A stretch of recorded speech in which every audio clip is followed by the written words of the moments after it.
तो ब्रेक के बाद इस वक्त बड़ी खबर आपको बता देते हैं। सपा विधायक राजेश शुक्ला को पार्टी से निष्कासित कर दिया गया है। ये बड़ा अपडेट इस वक्त निकलकर सामने आ रहा है। बड़ी खबर हम आपको बता देते हैं। सपा विधायक राजेश शुक्ला को पार्टी से निष्कासित कर दिया गया है।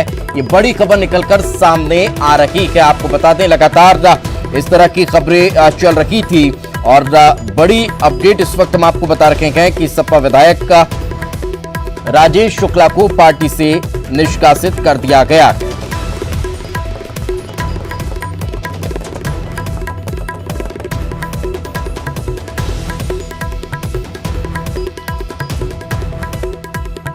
और सीनियर एडिटर प्रवीण दुबे लगातार हमारे साथ बने हुए हैं। प्रवीण जी, राजेश शुक्ला को पार्टी से निकाला गया, इसकी संभावना क्या पहले से देखी जा रही थी?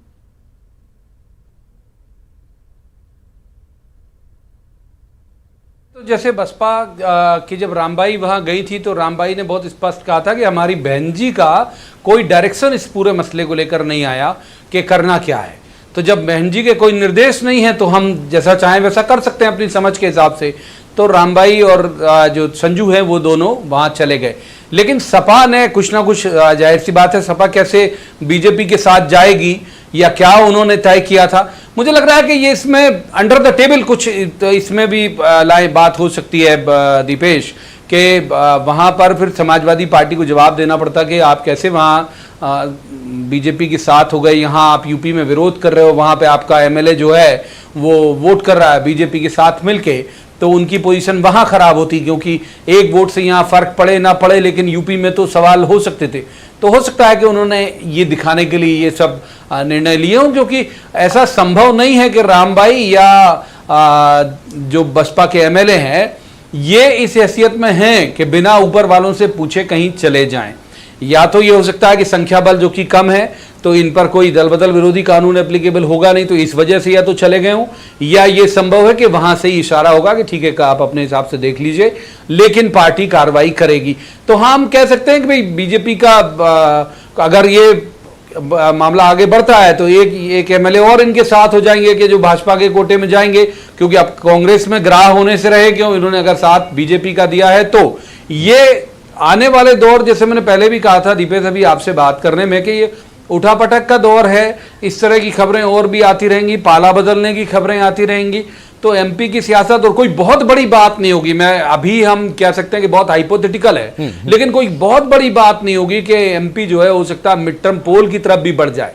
पूरा विधानसभा चुनाव, आम चुनाव भी हो सकते हैं एमपी में। हालांकि अभी ये बेहद जल्दबाजी है, अभी 1% इसकी संभावना है, लेकिन यदि उथल पुथल मचती गई तो हम हो सकता है कि 24 सीटों के लिए नहीं बल्कि पूरी 230 सीटों के लिए चुनाव देखें। दीपेश बिल्कुल, तो बड़ी बात आप इस वक्त आप कह रखे हैं और वाकई में जिस तरह का पॉलिटिकल सिनेरियो मध्य प्रदेश में पिछले 3 महीनों से एक के बाद एक देखने को मिल रहा है वो शायद इस तरफ इशारा करता हुआ नजर भी आए। और शायद जहां तक मैं गलत नहीं हूं कि 2 विधायक एसपी और बीएसपी के जेपी नड्डा से मुलाकात करने के लिए भी दिल्ली गए थे, उनमें शायद शुक्ला जी भी थे।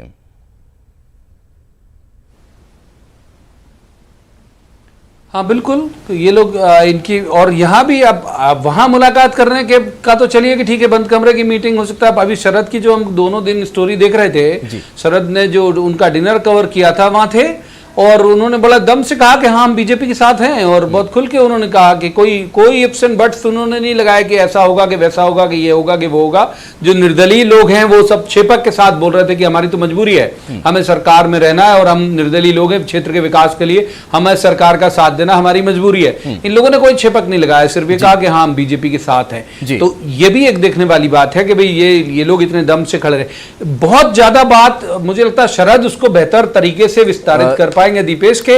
अगर 107 संख्या है और 111 हुए तो वो कौन 4 लोग बीजेपी के पास गए, 92 कांग्रेस के पास है और 93 हुए तो कौन एक आ गया कांग्रेस के पास जिसने 93 किया इनको मिला के टोटल, यानी कोई व्यक्ति बड़ा। जी सर, चूंकि बड़ी खबर इस वक्त निकलकर सामने आ रही है कि हम शरद से इस सवाल का जवाब जरूर लेंगे, लेकिन फिलहाल आप दोनों का मुझे शुक्रिया करना होगा। बहुत बहुत शुक्रिया हमारे साथ चर्चा में जुड़ने के लिए। और अगली खबर का जिक्र कर लेते हैं। बड़ी खबर, गलवान घाटी में चीन के साथ हिंसक झड़प में शहीद हुए मध्य प्रदेश के वीर सपूत और रीवा के बेटे दीपक सिंह को हजारों लोगों नमकों से अंतिम विदाई दी है।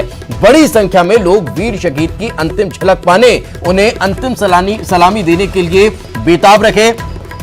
अपनी माटी के लाल को कंधा देने मुख्यमंत्री शिवराज सिंह चौहान भी फरिंदा गांव पहुंचे। सीएम ने प्रदेश भाजपा अध्यक्ष वीडी शर्मा के साथ वीर सपूत को श्रद्धांजलि दी है। अंतिम सफर में कंधा दिया है। सीएम शिवराज ने कहा कि शहीद दीपक के बलिदान को कभी भुलाया नहीं जा सकता है। सीएम ने शहीद के परिजनों को 1 करोड़ रुपए की आर्थिक मदद के साथ उनकी पत्नी को सरकारी नौकरी देने की बात भी कही है। वहीं सीएम ने कहा कि शहीद के नाम से रीवा में एक सड़क का नाम भी रखा जाएगा।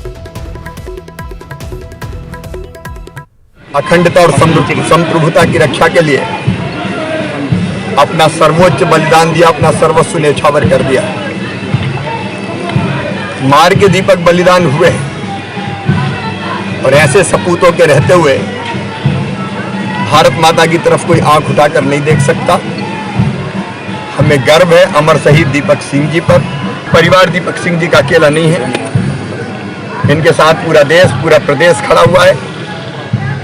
मध्य प्रदेश सरकार की ओर से हमने फैसला किया है अमर शहीद दीपक सिंह जी के परिजनों को 1 करोड़ रुपए की सम्मान निधि दी जाएगी। उनका विवाह अभी नवंबर में पिछले साल हुआ था। उनकी धर्मपत्नी को शासकीय सेवा में लिया जाएगा। दीपक सिंह जी, अमर शहीद दीपक सिंह रखने की बात हुई है, वो नाम भी रखा जाएगा। उनकी मूर्ति लगाई जाएगी। ग्रामवासियों से, परिजनों से चर्चा करने के बाद और परिजन जो भी चाहेंगे उनके नाम और स्मृति को अमर करने के लिए हम वो व्यवस्था करेंगे। और चलिए इसी के साथ इस बुलेटिन में फिलहाल इतना ही। खबरें लगातार जारी हैं।